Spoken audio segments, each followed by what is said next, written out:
comment pourriez-vous définir ce qu'est la transfiguration? Comment l'expliqueriez-vous à quelqu'un qui n'a pas forcément la foi? Alors pour moi, je dirais la transfiguration, c'est d'abord un mystère lumineux.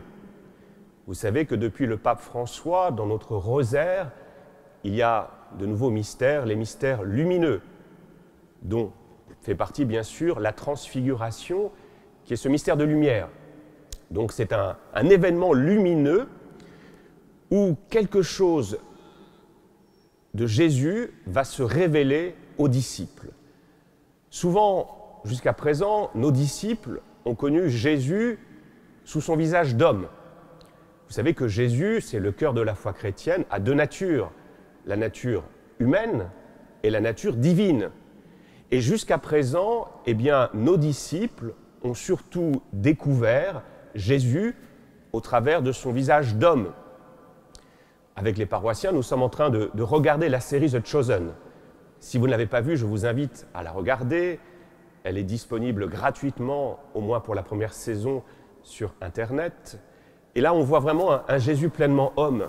Au début, par exemple, on en est là, on est à l'épisode numéro 3, on voit Jésus qui prêche à des enfants. Voilà, il y a quelque chose d'une banalité, finalement, qui est très belle, qui vraiment inscrit Jésus dans notre humanité. Eh bien, c'est ce Jésus-là que les disciples connaissent surtout. Alors, bien sûr, ils ont vu des moments plus extraordinaires quand Jésus fait des miracles, mais fondamentalement, la forme sous laquelle il se manifeste, c'est un Jésus pleinement homme. Et là, soudainement, qu'est-ce qui se passe? Eh bien, pour une fraction de seconde, c'est un autre Jésus, une autre face de Jésus qui se manifeste à eux. Vous voyez, Jésus qui change de forme. En grec, le mot de transfiguration, c'est le mot de métamorphose. Et comme à Cancale, vous êtes tous des brillants hellénistes, vous savez qu'en grec, la forme, ça se dit comment? Morphée, métamorphose, changement de forme. Et donc, vous voyez, c'est comme si, soudainement, la forme divine qui était cachée sous la force divine passe au premier plan. Et dans ce court moment, ce court fraction de seconde, il y a quelque chose de la divinité de Jésus qu'ils contemplent. Alors pourquoi Jésus leur donne de vivre cela? La première chose, je crois, c'est que d'ici quelques jours pour nous, quelques semaines, on va célébrer le Vendredi Saint, ça sera un peu plus tard pour nos disciples.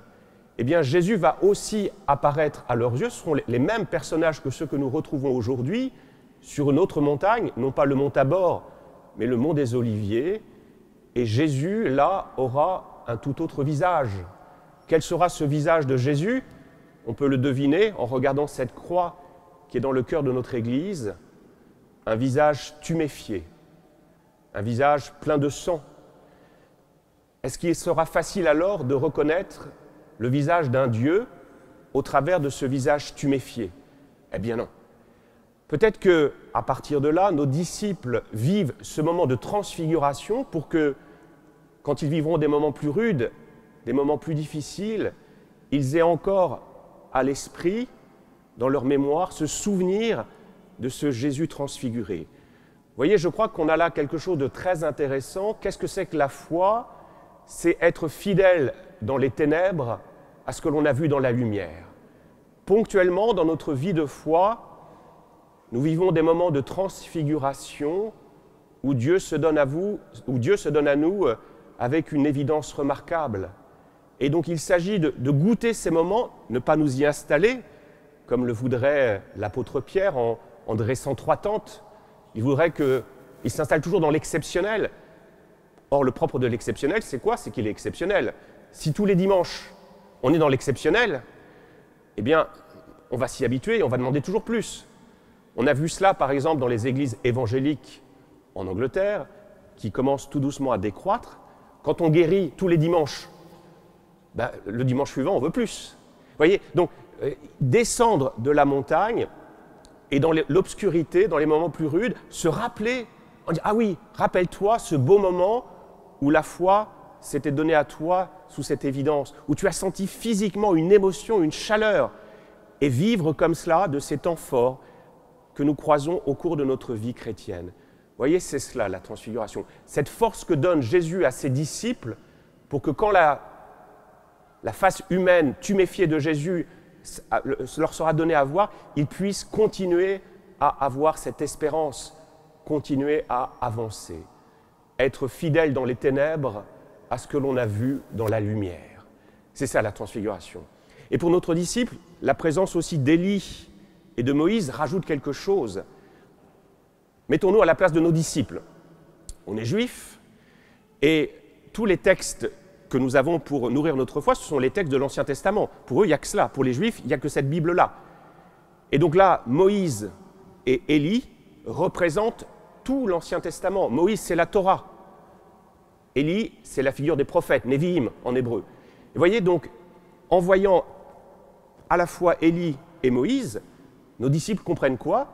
Ils comprennent que ce Jésus pleinement homme, et là aujourd'hui pleinement Dieu, il s'inscrit dans la continuité de tout ce qui était au cœur de leur foi jusqu'à présent, la loi, les prophètes. Vous voyez, pour nous, c'est une évidence. Mais mettons-nous quelques instants à la place des apôtres, ce n'est pas évident de comprendre que Jésus est celui que les prophètes, que la loi avait annoncé. Et aujourd'hui, ils le comprennent. La divinité de Jésus, l'inscription de Jésus dans cette longue histoire du peuple élu, du peuple hébreu. Voilà ce qu'est la transfiguration pour nos disciples. Alors pour faire un pas de plus, la question que je me suis posée, c'est: avez-vous déjà vécu des moments de transfiguration? Est-ce que nos frères et sœurs ont déjà vécu des moments de transfiguration? Parce que c'est bien que nos disciples vivent ce moment de transfiguration, mais ça serait bien que nous-mêmes, nous puissions aussi en vivre. Je ne sais pas si vous êtes d'accord. Alors j'ai cherché et j'ai trouvé 3 exemples de transfiguration chez des auteurs qui ne sont pas forcément chrétiens. Le premier, c'est Václav Havel. Vous connaissez tous Václav Havel? Les jeunes, vous le connaissez? Il fut président d'un pays, lequel? C'est la République tchèque, un grand intellectuel. Et voilà ce que dit Václav Havel. Il a vécu lui aussi un moment de transfiguration. Alors il était en prison, et depuis sa prison, il contemple un grand arbre, et soudain, écrit-il, « Je fus envahi par le sentiment d'être sorti du temps et d'être dans un lieu où toutes les choses magnifiques qu'il avait vues et vécues, que j'avais vues et vécues, existaient dans un coprésent total.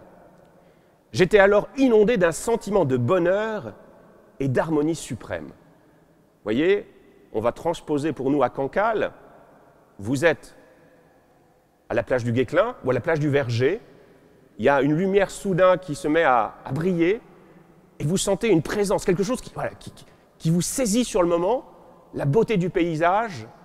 Il y a quelque chose de divin qui se laisse manifester, qui se laisse appréhender à votre conscience, qui vous bouleverse.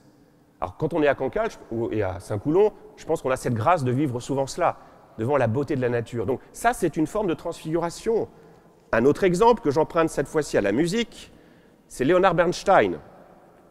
Voilà ce que dit Bernstein. Lui, c'est en écoutant Beethoven. Beethoven a les vraies bonnes choses, les trucs du ciel, le pouvoir de vous faire sentir que vous êtes arrivé. Quelque chose est bon dans le monde. Quelque chose contrôle absolument tout, suit toujours sa propre loi, une chose en laquelle nous pouvons avoir confiance et qui ne nous laissera jamais tomber. Vous voyez, vous écoutez une pièce de musique et soudain, il y a une émotion qui fonde sur vous. Vous avez envie de pleurer. Vous sentez bien. Alors, Bernstein, c'est Beethoven. Alors pour vous, je ne sais pas ce que c'est. Moi, pendant longtemps, quand j'étais jeune, c'était les variations de Goldberg qui m'ont vraiment bouleversé. Si vous ne les connaissez pas, enfin c'est très connu, mais découvrez-les et vous verrez à quel point c'est magnifique. Il y a quelque chose de l'éternité qui se donne soudainement à voir. Vous voyez, il y a des philosophes qui ont essayé de mettre des mots pour décrire cette impression que l'on a, cette émotion. C'est par exemple un philosophe qui est totalement illisible, qui s'appelle Jean-Luc Marion. Qui a lu Jean-Luc Marion parmi nous? Je pense qu'il n'y a pas grand monde. Moi j'ai essayé, je n'ai pas tellement réussi. Mais néanmoins, il donne une belle image, il parle de phénomène saturé.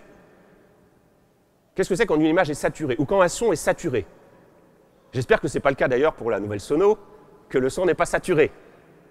C'est qu'il il y a tellement d'informations que, ben voilà, nos oreilles ne sont pas capables de distinguer le son, où il y a tellement de lumière, tellement de choses que, voilà, l'intuition n'est pas capable de saisir le phénomène qui se donne à moi. Vous voyez, pour moi, le phénomène saturé, c'est quoi? C'est fondamentalement une transfiguration. Et je crois que ce que nous apporte, nous, Jésus, aujourd'hui, c'est que ce phénomène saturé, nous pouvons certes le trouver dans la beauté de la nature, dans une composition musicale, mais aussi et surtout dans le visage de nos frères. Le propre de la foi chrétienne, c'est un Dieu qui se fait homme et qui nous dit que je suis présent dans mon frère. Moi, je crois que c'est ça qui est très beau, c'est vivre aussi ces moments de transfiguration dans le visage de nos frères. Là, j'en ai trouvé chez Latrache, chez un autre auteur, un psychologue américain qui s'appelle Abraham Maslow. Il donne un exemple. Voilà, un dimanche matin, il fait beau, vous êtes heureux, vous êtes dans la cuisine pour prendre votre petit déjeuner, et soudainement, il y a un magnifique rayon de lumière qui éclaire votre enfant chéri. Et là, qu'est-ce qui se passe? Alors, il appelle les expériences paroxystiques. Voilà, alors c'est un mot compliqué, hein. Souvent, les philosophes, les psychologues aiment jargonner, mais ça dit que voilà, c'est un moment d'éternité soudain qui se donne à voir dans cet enfant que vous aimez, dans cet événement très banal qui consiste à prendre un petit café, à manger un croissant qui vient d'une bonne pâtisserie. Voilà, je ne donnerai pas le nom, c'est rouvert. Voilà, et vous sentez un moment d'éternité. Pour conclure, nos disciples nous disent, Jésus dit aux disciples, descendez de la montagne. Alors je crois qu'on a peut-être pendant ce temps de carême une invitation à découvrir, à contempler, à vivre ces moments de transfiguration. Quand il n'y a pas de lumière, quand on fait de la photo, qu'est-ce qu'il faut faire? Moi, j'y connais rien, mais j'ai souvent remarqué que les photographes me disent que quand il y a peu de lumière, qu'est-ce qu'on doit augmenter? Allez-y, dites-moi. Moi, j'y connais rien. C'est la sensibilité, je crois. C'est les ISO. ISO, ça veut dire quoi? Moi, je ne sais pas. Ben voilà, on augmente la sensibilité, et parce qu'on augmente la sensibilité, même quand il n'y a pas de lumière, on voit la lumière. Eh bien, je crois que le temps du carême, c'est une invitation à augmenter cette sensibilité dans notre cœur pour être capable de repérer ces transfigurations beaucoup moins extraordinaires que celles de nos disciples. Puisque fondamentalement, je crois que dans la foi, c'est ce que nous devons apprendre à vivre. Regardez, juste une remarque. Le Jésus transfiguré, il est très lumineux, mais le Jésus ressuscité, est-ce qu'il est si lumineux que cela? La preuve que non, parce que Marie-Madeleine le prend pour qui? Pour le jardinier. C'est quand même étonnant que Jésus ressuscité soit moins lumineux que le Jésus transfiguré. Eh bien, peut-être que là, Jésus nous dit, augmentez la sensibilité de vos yeux, de votre cœur, pour par-delà les apparences banales, voir la présence de Dieu qui se donne. Vivre des transfigurations. Alors moi, j'en vis déjà depuis plusieurs semaines.